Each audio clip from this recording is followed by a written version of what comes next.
सम्मानीय सभामुख महोदय, सम्मानीय प्रधानमन्त्रीज्यूलाई दुईटा प्रश्न राख्न चाहन्छु। पहिलो प्रश्न, तपाईले नियुक्त गर्नुभएको कर्मचारीहरूको असक्षमताका कारण सरकार फेल भएको तथ्य स्वीकार्नुहुन्छ? यदि हो भने तिनीहरूलाई कहिलेसम्म कारबाही गर्नुहुन्छ? केन्द्रमा 2/3 बहुमतको सरकार रहे पनि काम कारबाही खासै हुन सकेको छैन। संसदमा 2 ठूला दलहरूले नेतृत्वमा सरकार बनाएको छ जसको प्रभाव प्रदेश र स्थानीय तहसम्म छ। मन्त्रीदेखि खरिदारसम्म सत्तारूढ दलका निकटस्थ नियुक्त भएका छन्, तर सरकारको प्रदर्शन निकै कमजोर छ। प्रधानमन्त्री तथा मन्त्री परिषदको कार्यालयको रिपोर्ट अनुसार विभिन्न मन्त्रालयहरू न्यूनतम प्रदर्शन गर्दै असफल भएका छन्। सरकारी संयन्त्रमा गहिरो राजनीतिकरण र दलीयकरण, योग्यताभन्दा नातावाद कृपावादलाई प्राथमिकता दिइने, जसका कारण सरकार स्वयं असफल हुँदैछ। कर्मचारीलाई कार्य सम्पादनको आधारमा मूल्याङ्कन गर्नुपर्नेमा आफ्ना मान्छेलाई सत्तामा राख्ने विकृत अभ्यासले सुशासन तहस नहस बनाउँदैछ। Right man in the right प्लेसको सिद्धान्तको सट्टा माई म्यान इन माई प्लेसको गलत अभ्यासले सरकारलाई असफल बनाउँदैछ। अब प्रश्न उठ्छ, सरकारले आफैलाई असफल बनाउने कर्मचारीहरूलाई कारबाही गर्नेछ कि गर्दैन?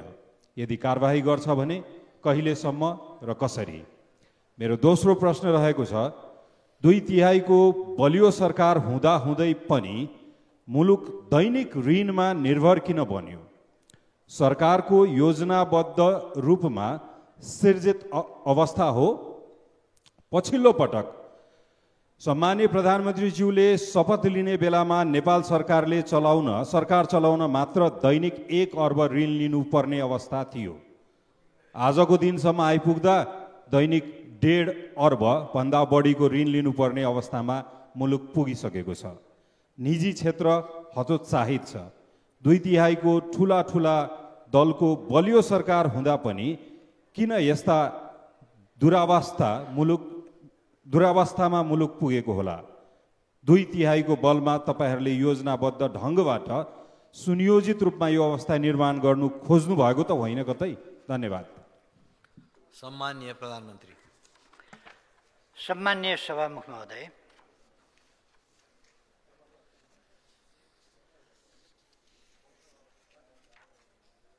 मान्यज्यूले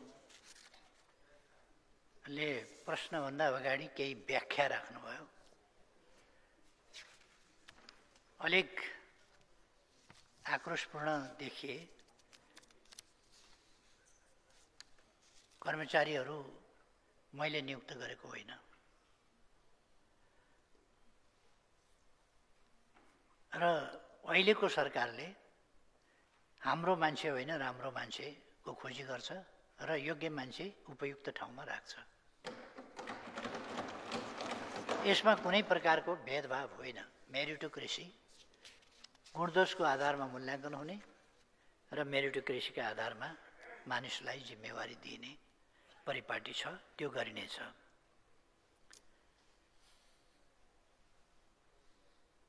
आफ्ना मान्छेहरू नियुक्त गरेको भन्ने कुरा,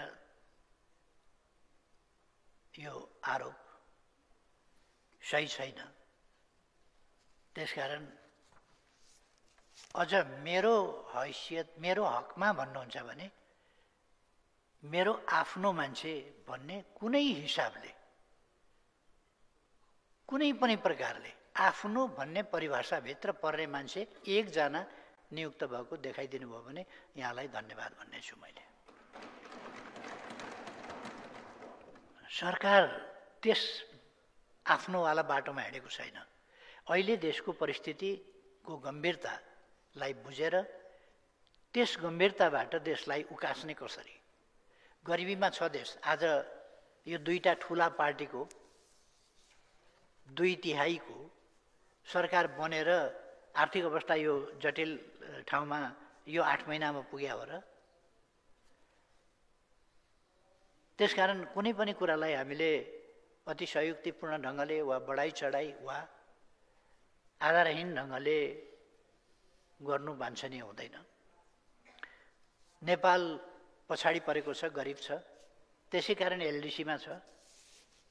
अझ निकै असहज आर्थिक अवस्थाबाट गुज्रिरहेको अवस्थामा अहिलेको सरकार बनेको छ र अहिले लिएको ऋण चाहिँ यो देशको विकासकै लागि बढी उत्पादन, बढी उत्पादकत्वको ठाउँ जहाँ छ त्यहाँ त्यस ठाउँमा खर्च गर्न र बढी विकासको कामलाई तीव्रता दिनका लागि ऋण लिने काम गरिएको छ। अहिलेको सरकारको नीति के छ भने अनुत्पादक ठाउँमा हामी भरसक अब पहिले केही आयोजनाहरू पहिलेदेखि चलेर आएका छन् जो अधुरो छोड्न मिल्दैन, चलाउनका लागि ऋण बाहेक अर्को उपाय छैन। ऋणकै अंश फेज 1, फेज 2, फेज 3 गरेर अहिले फेज 3 मा नलिएर त्यसलाई असफल बनाउन सकिँदैन। त्यसकारण फेज 3 मा ऋण लिन बाध्य हुनुपर्ने अवस्था रहेको हुन्छ। त्यसो भएर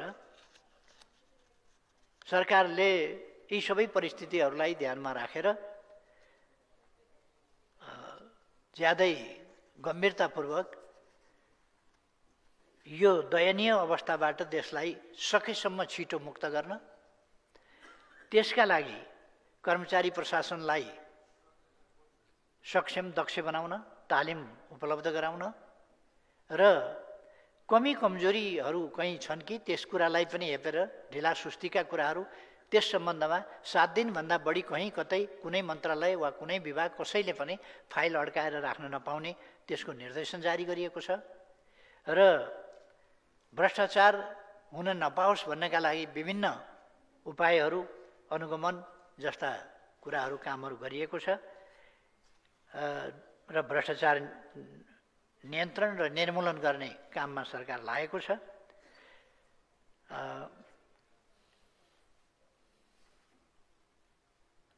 कर्मचारीहरूको नियुक्ति म मान्यज्यूलाई फेरि स्मरण गराउन चाहन्छु। कर्मचारीहरूको नियुक्ति लोकसेवा मार्फत हुन्छ, त्यहाँ आफन्तको कुरा होइन र लोकसेवाले यस अघि पनि त्यसो गरेको थियो भन्ने कुरा म मान्दिनँ, अहिले पनि त्यसो गर्छ भन्ने कुरा म मान्दिनँ र भविष्यमा पनि लोकसेवाले कुनै सरकारलाई आफ्ना मान्छे भर्ती गर्न सहयोग पुर्याउँछ या भर्ती गरिदिन्छ। लोकसेवाले निष्पक्ष परीक्षा लिँदैन र निष्पक्ष पास फेल गर्ने कुरा गर्दैन भन्ने मलाई विश्वास लाग्दैन।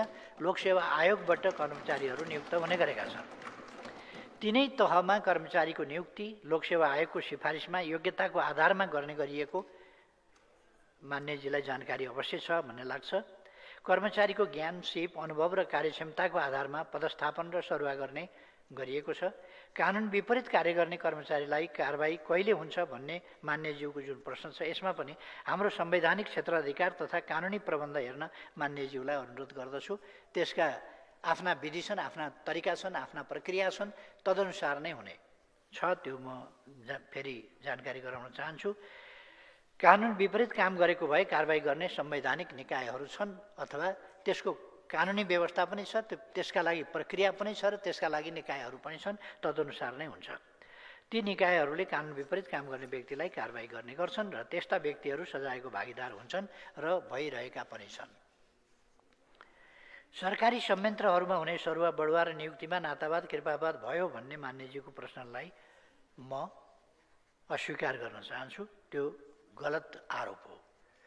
यसअघि भएका गलत अभ्यासहरूलाई तोडेर सरकारले मेरिट बेसमा बढुवा र नियुक्तिको काम गरिरहेको छ। सानो उदाहरण दिन्छु। नेपाल प्रहरीका प्रमुख नियुक्त गर्दा यसअघि कस्ता कस्ता कुरा सुन्न पर्थ्यो, यसपटक त्यस्तो सुन्न देख्न परेन। अब कसैलाई रहर भएर भन्छ भने त्यो फेरि जवाफ दिनुपर्ने हुन्छ। विकास निर्माणका काममा सरकारको प्रदर्शन राम्रो नभएको भन्ने मान्यज्यूको भनाइमा पनि गत वर्ष र यस वर्षका कामको रफ्तारलाई तुलना गर्न अनुरोध गर्छु। यो सरकार आउनु अघि बुटोल नारायणघाट सडक खण्डको काम रोकिएको थियो, लामो समयदेखि रोकिएको थियो, जनताले शास्ति पाइरहेका थिए। मान्यजीलाई म केही जवाफ दिन भन्दा एकपल्ट त्यहाँ गएर निर्माण कार्यको रफ्तार, त्यहाँको गतिलाई हेर्न कष्ट गर्न सक्नुहुन्छ कि आग्रह गर्न चाहन्छु। यो सरकार मुगलिन पोखरा सडकको काम पनि हेर्नुभएकै होला, त्यहाँ पनि कसरी तीव्रता दिएको छ भन्ने कुरा। कामहरूको तुलना गरेर यस्ता प्रश्न आएको भए राम्रो हुन्थ्यो भन्ने मलाई लाग्छ र प्रश्नहरू यथार्थमा आधारित प्रश्न भए राम्रो हुन्थ्यो। यथार्थमा आधारित नहुँदा जवाब दिँदाखेरि होइन भन्नु पर्यो, कस्तो नमज्जा लाग्छ भने मान्यज्यूले भनेको कुरा अब गलत भनेपछि गलत भन्नुभयो भन्नु परेको, होइन भन्न नपरे हुन्थ्यो जस्तो लाग्छ। प्रश्नको रूपमा आइदिए जवाब दिन सजिलो हुन्थ्यो, आरोपको रूपमा आएपछि खण्डन गर्ने बाध्यता आइलाग्छ।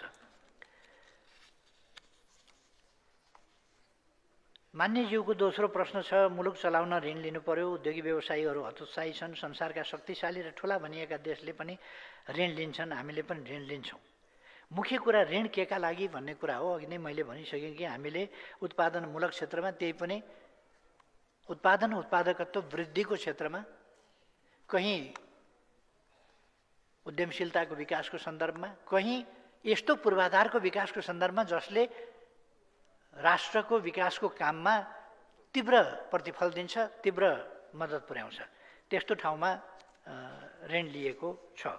अरूले पनि ऋण लिन्छन् र त्यस्ता क्षेत्रमा परिचालन गर्न लिइने ऋण त्यो नकारात्मक होइन। र हामीले ऋणका सिद्धान्तहरू कस्ता हुन्छन् ती कुराहरू, आर्थिक सिद्धान्त, अब ऋण नपरे त राम्रो हो, लिनु परेका खण्डमा कस्ता कुराहरूमा ऋण लिने नलिने नीतिमा स्पष्ट भएर, लगानीका क्षेत्रहरू तोकेर स्पष्ट भएर, हाम्रा आवश्यकता र हाम्रा प्राथमिकतामा आधारित भएर हामीले लिएका छौँ। र प्रतिफल नदिने खालका कुराहरूमा भन्दा प्रतिफलका लागि केही पूर्वाधारमा जसले पछि प्रतिफल राम्रो दिन्छ, त्यसो भएर मैले ऋण लिएको कुरालाई मात्रै होइन कि त्यसको प्रतिफलको पाटोलाई पनि हेर्न आग्रह गर्न चाहन्छु। र उद्योगी व्यवसायीहरू अहिलेको सरकार आएपछि हतोत्साही भएका छन् भन्ने कुरा अहिले उद्यमी व्यवसायीहरूका प्रतिनिधि मण्डलले नै उहाँहरूका वक्तव्य मार्फत सरकारले चालेका कदमहरूको सन्दर्भमा, सरकारले लिएका कानुनी प्रबन्धहरू अथवा नीतिहरूको सन्दर्भमा कसरी सकारात्मक ढङ्गले प्रतिक्रिया दिनुभएको छ, कसरी निजी क्षेत्र उत्साहित भएको छ, कसरी उद्यमी व्यवसायीहरू उत्साहित भएका छन्, त्यो कुरा म ध्यानाकर्षण गराउन चाहन्छु। र यसलाई अलिकति सच्याउनुपर्छ भन्ने मलाई लाग्छ। पहिलेको सरकार हुँदा उद्योगी व्यवसायी के भन्थे र अहिलेको सरकार आएपछि के भनिरहेका छन्, यसो पत्र पत्रिका सञ्चार माध्यम हेरेर गरे पनि हुन्थ्यो।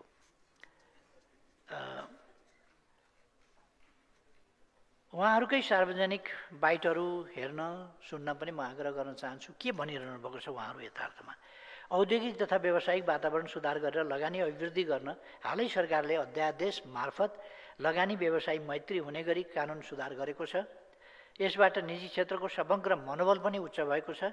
यसको नतिजा पनि देखिँदै जानेछ र यसलाई निजी क्षेत्रले स्वागत पनि गरेको छ। त्यसकारण व्यवसायीहरू हतोत्साही छन् भन्ने होइन, उत्साहित भएको कुरा म यहाँ अवगत गराउन चाहन्छु। अरू कुराहरूको सन्दर्भमा पछि बताउनेछु, अहिले यति नै। धन्यवाद सभामुख महोदय।